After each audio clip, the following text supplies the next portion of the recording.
คือว่าสำหรับโซนเล่นของเด็กน้อยนี่ก็จะมีหลายกิจกรรมหลายเครื่องเล่นเนาะ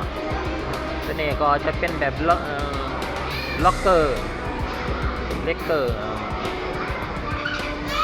เป็นว่าลูลูแลนด์เนาะคือว่าเป็นโซนลูลูแลนด์เนาะเป็นโซนเล่นสำหรับลูกเด็กหลานหน่อยเนาะแล้วก็ลูกหลานของนักท่องเที่ยวเอาก็จะหล่อไปโซน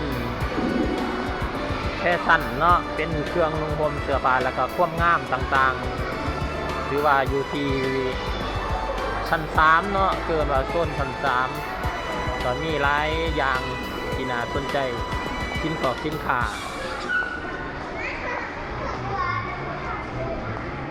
นี่ก็จะเป็นเครื่องนมสำหรับเด็กน้อยเนาะ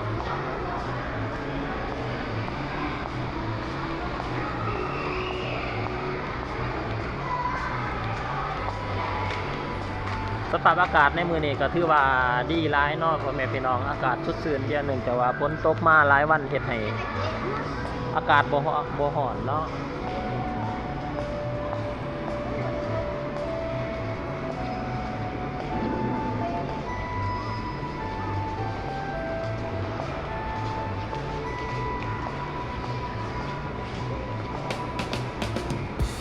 ตัวนี้ก็จะเป็นโซนเกี่ยวกับสินค้าความงามเนาะเป็นเครื่องสำอาง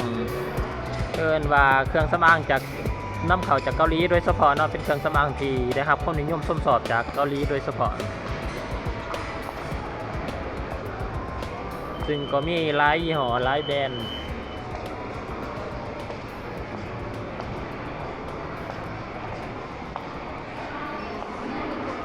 เป็นสินค้าเกี่ยวกับความสวยความงามเนาะ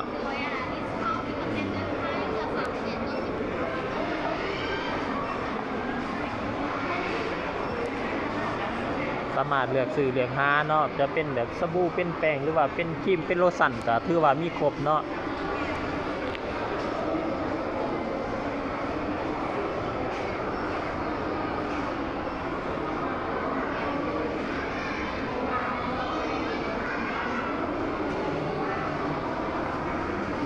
แล้วทุกสิ่งทุกอย่างล้วนแต่เป็นแบรนด์ของเกาหลีโดยเฉพาะ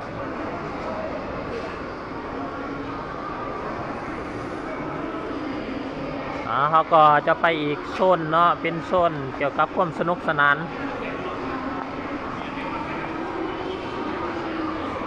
โซนเกี่ยวกับความสนุกสนานนั่นก็ม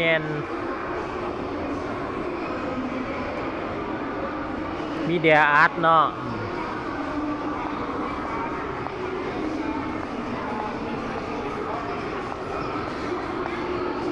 สบายดีเป็นห่านแบบไหนเป็นบาร์โอ้เป็นคอฟฟี่เป็นเครื่องดื่มยังต่างๆบ่เป็นแบรนด์ของประเทศใดบ่แน่ใจหากก็เป็นประเภทบาร์เนาะเป็นค็อกเทลยังต่างๆเนาะโอเคขอบใจได้หลาย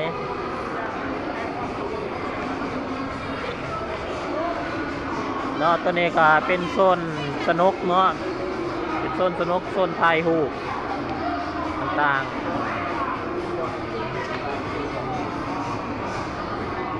ตัวนี้ ก็เป็นโฟโตอาร์ตเนาะเป็น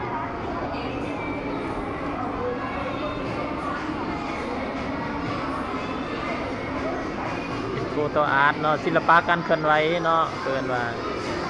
ก็ทางด้านในก็จะมีมุมสวยๆงามๆใบให้ถ่ายรูปเนาะซึ่งจุดนี้ก็จะมีการสื่อปีเขาเนาะก็เขาสำหรับเขาก็จะเห็นลูกค้าโอ้ต่อแถวยาวเหยียดเลยละลูกค้าหลายสำหรับมื้อนี้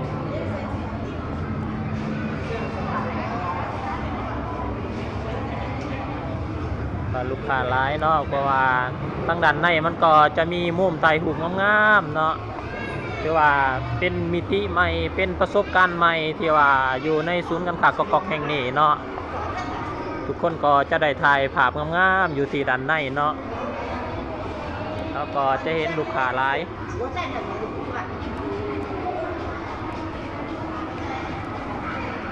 คือว่าลูกค้าให้ความสนใจหลายเนาะเกี่ยวกับโซนถ่ายรูปมีเดียอาร์ตเนาะสเตล่ามีเดียอาร์ต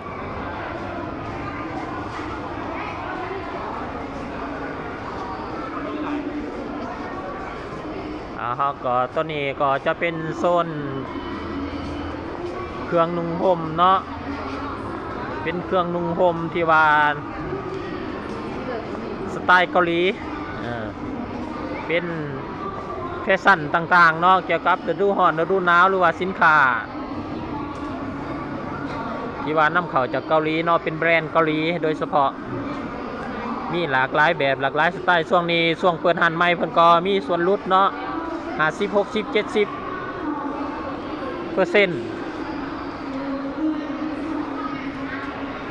ถือว่าเป็นเนื้อผ้าเนื้อดีเนาะเห็นว่าผ้าเนื้อดีเป็นสินค้าแบรนด์เกาหลีแบรนด์ที่มีระดับชื่อเสียงเนาะเดี๋ยวว่าหน่อยก็จะให้เบิ่งภาพบรรยากาศโดยรวมตัวนี้แมนยูโซน3-3เด้อพ่อแม่พี่น้อง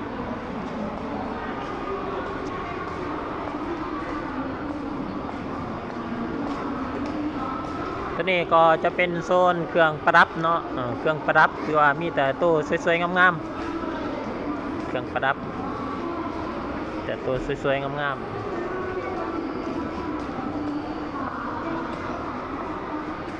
คือว่าโซน3-3นี่ก็มีความกว้างขวางหลายตัวนี้ก็จะเป็นโซนเสื้อผ้าคือกันเนาะโซนเสื้อผ้าเนาะเป็นแบรนด์ที่มียี่ห้อมีอันนั้นที่ว่าก็มีหลายแบบเนาะให้ทานผู้ชมให้ลูกค้าเลือกตามใจมักเลย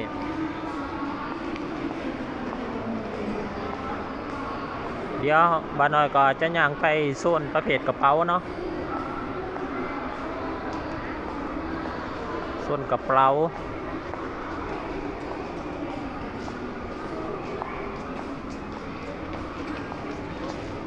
นี่ก็จะเป็นโซนกระเป๋าเนาะกระเป๋าแบรนด์เนมตัวนี้ย่างมาแต่ล้านรถบ่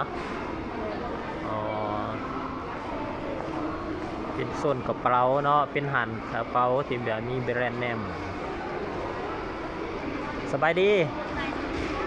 ตัวนี้มีโซนกระเป๋าแมนเป็นแบรนด์เนมประเทศใดเป็นของเกาหลีเนาะเกาหลีนำเข้าจากเกาหลีแมนเบิร์ดวะโดยแมนมาเลยถือว่าเป็นสินค้ามีคุณภาพเนาะเป็นแบรนด์ของเกาหลีเนาะลูกค้าท่านใดที่ว่ามาช้อปปิ้งมาเที่ยวศูนย์การค้ากกะมาเลาะเบิงเลาะซื้อหรือว่ามาจับจองแบรนด์เกาหลีเนาะห้านอยู่ไสอยู่สันใดชั้น3เนาะห้านโซนอยู่โซนชั้น3เนาะบ่แม่นพี่น้องเบื้องหน้าลิฟต์เลยโอเคขอบใจหลายๆขอบใจ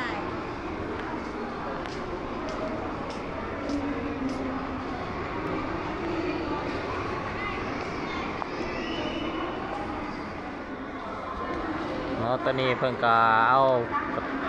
ขวดดอกไม้เนาะ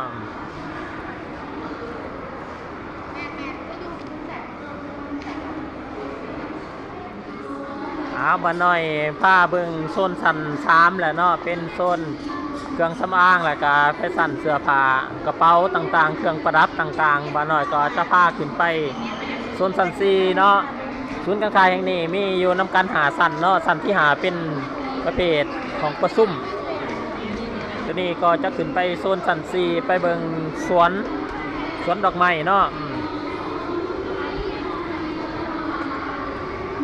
ไปเบิงสวนดอกไม้โซนสวนดอกไม้ถือว่าเป็นอีกหนึ่งโซนที่ว่า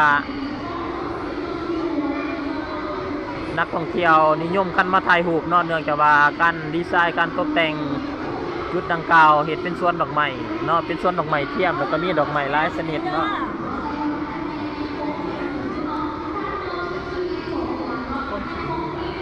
ตอนนี้เขากำลังขึ้นบันไดเลื่อนเนาะ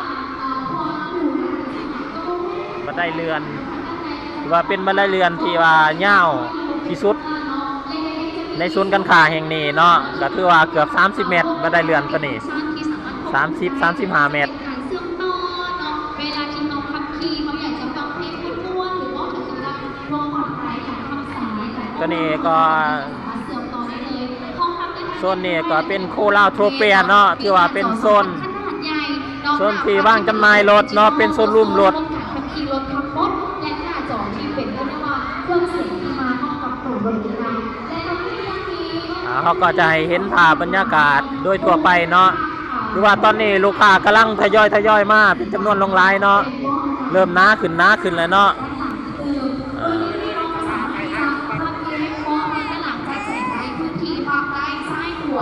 อยากจะให้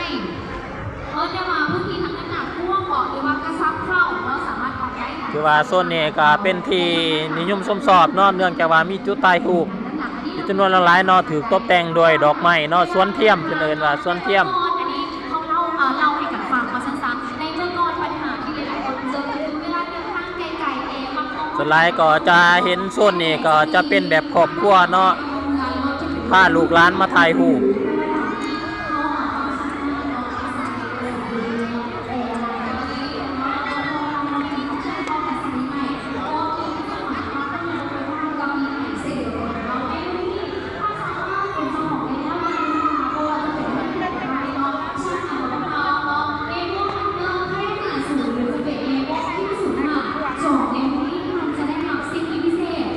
ก็คือภาพบรรยากาศโดยทั่วไปเนาะที่โซนซันซี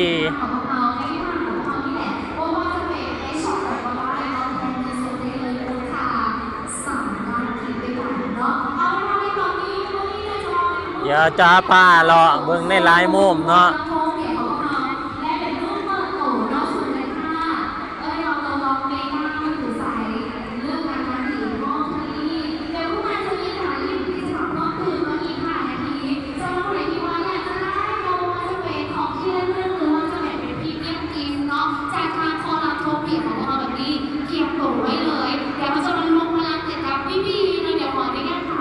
เป็นโซนโคลาโทเปียเนาะ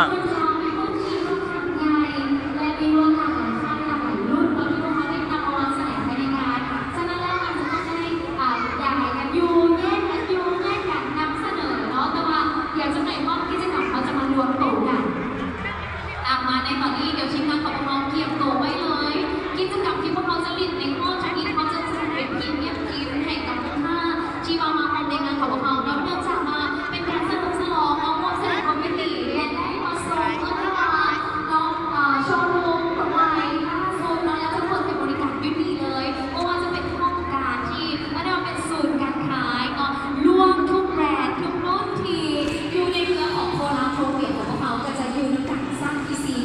และเขามากันจะแทนนะเมื่อวานจะเป็นโยกกันเข้ามาให้เขารู้สึกคือเขาลุกเข้าไปในเกมโทเปียไปเลยเราก็เลยพิซื้อมาโคลาอีกนะถ้าคุณซื้อของเองเราให้เปิดให้เป็นทางการในมือแล้วเนาะความแบบท่าทายแบบแอดเวนเจอร์มาแบบลุยๆกุ้งนางขอแนะนำเป็นรุ่นนี้เนาะฮันเตอร์K50แต่ถ้าเขาออกรถเนาะทันจะได้ทำไปเลยทันทีบัตรเงินสดมูลค่า3 ล้านกีบใช้ได้กับทุกช็อปในศูนย์การค้าของพวกเขาเนาะพิเศษเฉพาะ2 มื้อนี้ก็คือเขาออกค่างวดซอยเนาะก็คือยาวถึง12 เดือนล้วน1 ปีเดือน1มูลค่า2 ล้านกีบทอนยาวได้ถึง12 ปีด้วยกันฉะนั้นแล้วมื้อนี้เชื่อว่าท่านมีเงื่อนไขบอกว่าจะเป็นการจ่ายสดหรือการจ่ายผ่อนก็ดีสามารถเข้ามาเยี่ยมชมกับพวกเขาได้เลยเนาะอยู่ที่โคลาโทเปียของพวก นเองเปิดยังเป็นทางการกันแล้วในมื้อนี้บรรยากาศกระซิกคืนแน่นอนใหญ่ระดับต้นๆของประเทศเลยเนาะสำหรับหลายๆคนที่กำลังรอท่าเบิงเนาะอีหยังใหม่ๆอีหยังที่เอิ้นได้ว่าอลังการเนาะเอิ้นได้ว่ามีทั้งทีมงานที่มีคุณภาพเนาะมีทั้งทีมงานที่มีประสบการณ์พอทำมาวันแรกเนาะมีเอิ้นได้ว่ารถได้สายอยากจะได้รถคันใหม่ไปซ่อมเองก็ดีหรือว่าอยากจะได้รถคันใหม่ไว้ให้ลูกให้หลานให้พ่อแม่อยากได้รถเอิ้นได้ว่าไปใช้ในความเงินเพิ่มเนาะเซ็นมาลดน้ำมันบอลดน้ำมันก็เสนอให้ทานกันได้ผู้จัดเกี่ยวกับโปรโมชั่นและรายละเอียดของตัวให้ทานได้ติดต่อสอบถามรายละเอียดเนาะข้อมูลเพิ่มเติมไม่สามารถสอบถามกับทางทีมงานของเราได้เลยและจะทำการลิงก์กิจกรรมแจกให้โบแน่ใจว่ามีลูกค้าท่านไหนที่มีความสนใจหรือโบเดี๋ยวอีกจังเลยกุ้งนางกับไอบีจะเข้าน้ำเยี่ยมสองรุ่นรถของเรากันก่อนเราอยู่ที่สำนักงานของเรานั่นเองเนาะสองรุ่นตอนนี้ทีมงานกำลังประชุมอยู่ให้ข้อมูลและรายละเอียดเพิ่มเติม สันตัวนี้มันเป็นสันที่4เนาะถือว่าเป็นโพลาโทเปียเนาะก็เป็นสันโชว์รูมรถเนาะซึ่งก็มีหลายกิจกรรมเนาะซึ่งเพิ่นก็มาเปิดในมื้อวันที่8เดือน8นี่ก็ถือว่าเป็นมื้อเปิดงานอย่างทางการเนาะบรรยากาศทั้งหลังก็คือสวนดอกไม้เทียมเนาะเฮาก็จะเห็นพ่อแม่ประชาชนแล้วก็นักท่องเที่ยวถือว่านิยมชมชอบขึ้นมาในสันนี้เนาะเนื่องจากว่ามีจุดถ่ายรูปที่น่าสนใจในหลายๆจุดเนาะการนำเที่ยวหรือว่าการพาเลาะศูนย์การค้ากอกในมือนี้ถือว่าได้สิ้นสุดลงแล้วเนาะขอบใจ FC ขอบใจพ่อแม่พี่น้องที่ติดตามส้มซองน้อยบาล่าถูกใจก็อย่าลืมกดไลค์กดแชร์หรือว่ากด Subscribe กดติดตามให้บ้านน้อยเนี่ยเด้อพบกันใหม่ EP นี้พบกันใหม่ EP หน้าสำหรับมื้อนี้สบายดีบ๊ายบาย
เ